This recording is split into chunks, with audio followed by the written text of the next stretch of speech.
When your world turns upside down, you have two options: break down or build something stronger. I chose the latter. My name is Miles, and what you're about to hear isn't just a story of betrayal. It's a blueprint for how to reclaim your life when someone tries to steal it out from under you. The day it all changed started like any other. I was wrapping up project designs, sipping lukewarm coffee, when a single notification appeared on my laptop. One new email. From my wife. Subject line: important update. No greeting. No warmth. Just one chilling sentence. I moved your inheritance into my personal account. It's better this way. Attached was a photo. Blurry. Sunset-drenched balcony.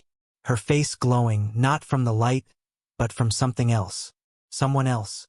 A man with a beard and a wine glass, his arm casually resting behind her. It was clear, painfully clear. She wasn't alone in Arizona. But what she didn't know, what she could never have predicted, was that I had already seen this coming. And every move she thought she'd hidden, I had documented, prepared for. The storm was coming, and I had already built my shelter. Kendra and I had been married for over a decade. Ours was a love story that began at a design expo. She with her yoga startup, me an architect chasing legacy projects. We were magnetic back then. Two creatives equally passionate and determined, building something real.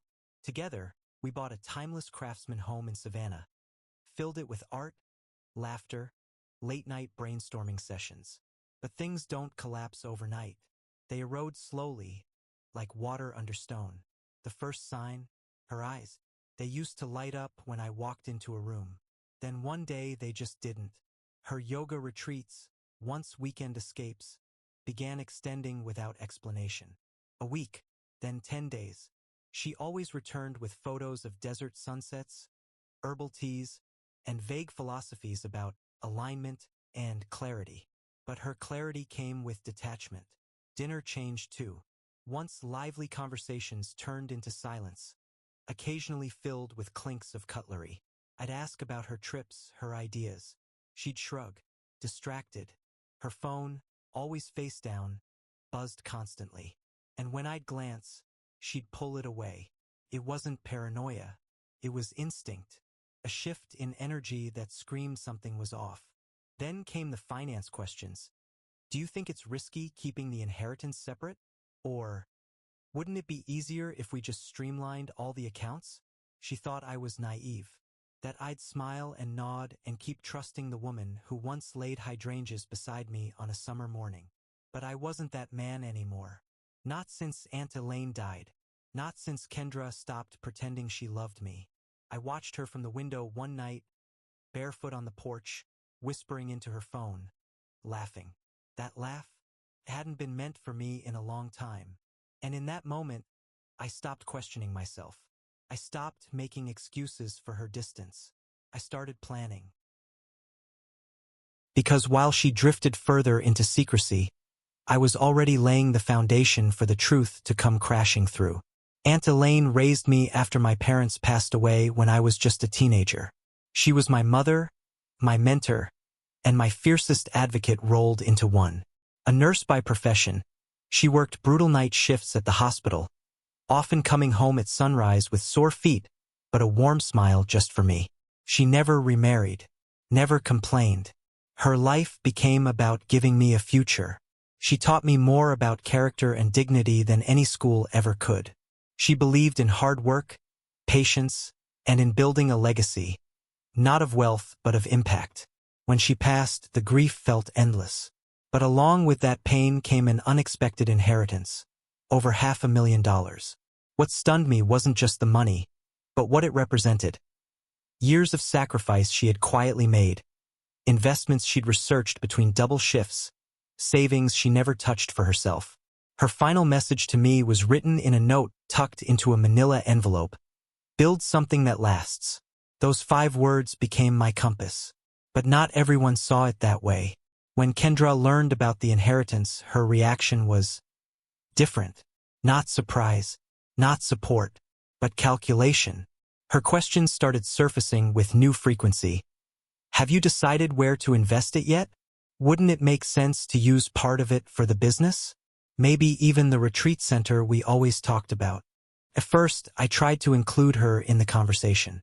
But something about the way she spoke, the urgency, the ownership in her tone, made me uneasy. It wasn't partnership. It was pressure. That's when I knew. Aunt Elaine's money was no longer just a gift. It was a responsibility. And I would honor her the way she deserved, by protecting it from anyone who saw it as an opportunity instead of a legacy. The call came just after lunch on a Tuesday. My financial advisor, Jerry, had a voice that rarely cracked under pressure, but today it held an edge. There were multiple failed attempts to access your trust accounts, he said, using your personal details. Someone's phishing. Aggressively. I didn't need to guess. Scottsdale, Arizona. That's where the IP was traced to. Kendra had told me she was in Sedona. Close but not quite. Just close enough to hide a lie. I reached out to Rita Wallace, my late aunt's long-trusted attorney. She was sharp, no nonsense, with a calm that could freeze a courtroom. I gave her every detail without emotion. Names, dates, suspicions. She listened without interruption, then calmly said, "Your aunt protected you better than you realized. That trust is airtight. If someone tried to move those funds, we can track them and prosecute." Together, we activated surveillance protocols. Alerts on all trust activity, logs for any access attempts, digital traps hidden in plain sight. Every keystroke would be captured. Kendra believed I was still in the dark, that I was too trusting, too occupied with blueprints and business calls to notice her subtle heist. But every attempt she made was leaving fingerprints. That was the difference between us. She moved in shadows. I built with light. And the more she reached for what wasn't hers, the more tightly I closed the door. What she thought would be an invisible hand in the cookie jar had become a full-blown digital heist, with every step recorded. She had crossed a line, but she didn't realize she'd stepped into a trap designed by an architect. And this time, the blueprints were all mine. With my attorney Rita, we fortified every financial wall. What she didn't know was that the trust couldn't be accessed by anyone but me. Her attempts only built my case. I've never been nosy. I never have been. But betrayal changes the rules. On a quiet Wednesday evening, I opened our shared cloud drive, the one we used for home renovation plans and grocery shopping spreadsheets, and scrolled to a folder labeled, rather innocently, Home Renovation Ideas. What I found inside wasn't an idea for a new kitchen or a deck extension. It was a digital blueprint of betrayal. Screenshots of my financial accounts, detailed notes outlining how to transfer money, snapshots of bank protocols, lists of password suggestions, even a picture of a whiteboard covered in numbers, calculations, and a circled phrase, minus 20%, transfer fee. And then there was a face, a man, early 40s, clean-shaven, dressed in a linen shirt that looked like he'd just stepped off a yoga retreat poster. His arms around Kendra on the balcony of what looked like a Scottsdale apartment. Sunset, raised wine glasses, smiles that didn't belong in marriage. I stared at the image longer than I should have. Not because I was jealous, because it confirmed what I'd only suspected until now. She wasn't coming back. Not emotionally, not physically. She was gone. She'd only stayed long enough to loot the treasure. The man's presence wasn't the most painful part. It was the look on her face. Not the guilt, not the conflict, but the joy. The kind of unburdened happiness she hadn't shown in our house in years. That night, I walked through our house differently. The kitchen where we cooked together, cold. The den we once shared, silent. It didn't feel like a home anymore. Felt like a crime scene. An empty shell where something sacred had been stolen, not just money, but trust. But I wasn't broken. I was sober. The ghost in the house wasn't her. It was the version of me that still believed in the illusion. And I buried him that night, quietly, with a new fire in my chest. Because now, I had everything I needed to finish what she had started, and finish it my way. She wasn't just retreating. She was moving, building a new life with my money. I filed for divorce, not out of rage but with surgical precision. I wasn't seeking vengeance. I was seeking resolution. With every piece of evidence I'd gathered, screenshots, transaction logs, timestamps, I had enough to build a case with foundations stronger than anything I designed on a drafting board. I contacted Rita and Jerry first. Rita, my late aunt's iron-willed attorney, reviewed the compiled documents and smiled with quiet confidence. "This is bulletproof," she said. "Inheritance kept in trust. No commingling. And now, attempted fraud with digital proof." Next came the call to Thomas Webb, a divorce attorney known in Savannah for his measured but lethal efficiency. He didn't waste time. After a 30-minute meeting, he said, "We don't just have a case, Miles. We have leverage." Kendra's legal team struck back quickly. Her attorney, David Lawrence, called me 2 days later, voice sharp with superiority. "We understand you received an email from our client. She believes the funds were shared assets." I didn't raise my voice. I didn't argue. I simply said, "Has she shared the trust documents with you?" The silence was long. "We'll need to verify," he said, tone shifting. "We'll send over everything," I replied. And we did. Within 48 hours, David called again. This time, he sounded like a man standing on the wrong side of a crumbling wall. "There may have been miscommunication. My client didn't fully disclose the financial structure." And just like that, the first legal domino fell. By the end of the week, Rita received a letter. David Lawrence was withdrawing from representation. Thomas nodded when he saw it. "One down. The rest will fall. In court, timing is everything." And with every document, every recorded attempt, we weren't just defending, we were exposing. And Kendra's carefully built facade was beginning to collapse. This wasn't just about reclaiming what was mine. It was about revealing who she had become and ensuring she never held that kind of power again. Her lawyer called aggressive at first, but when we handed over the trust structure, bank logs, and proof of intent, silence. Her team began to unravel.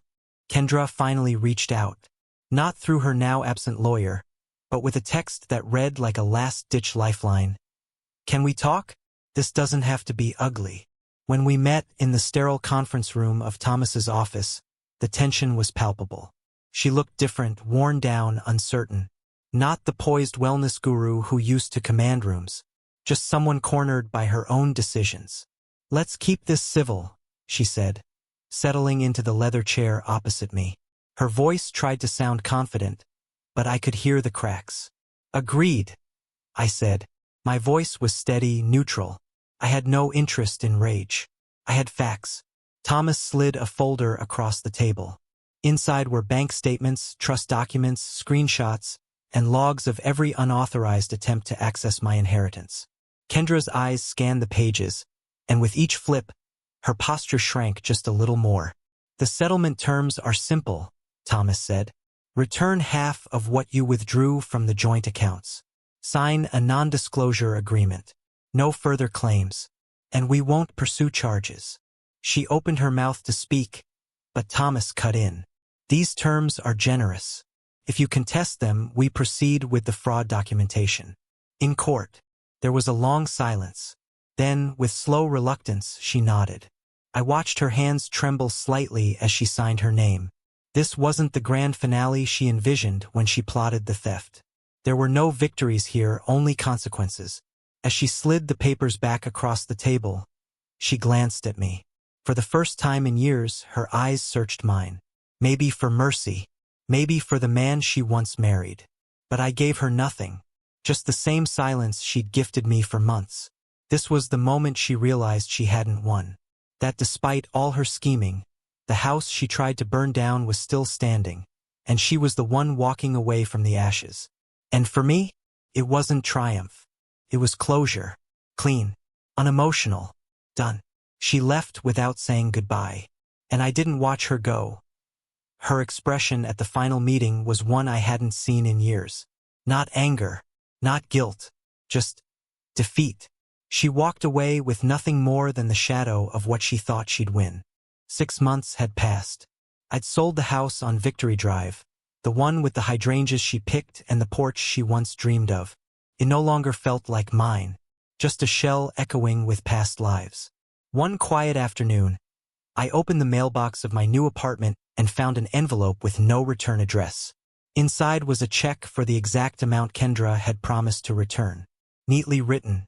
No note, no signature, just a balance cleared and a door fully shut. I didn't feel vindicated.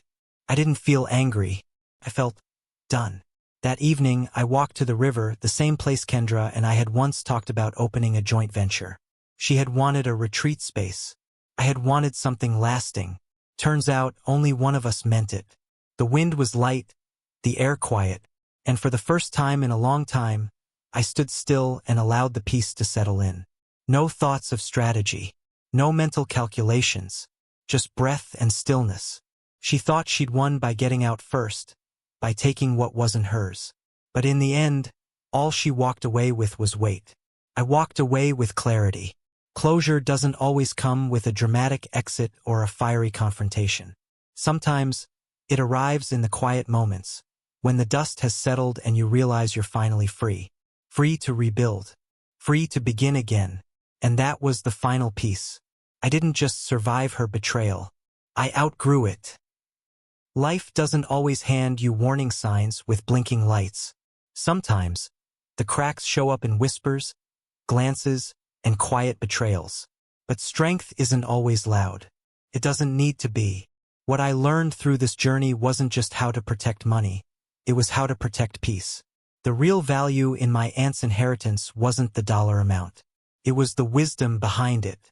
To build something that lasts, you have to start with integrity. You have to know what you stand for and, more importantly, what you won't stand for. When someone close to you shows their true face, believe them the first time. Don't cling to the memory of who they were. Trust the evidence of who they are. I didn't rebuild my life with anger. I rebuilt it with purpose. One decision, one boundary, one act of clarity at a time.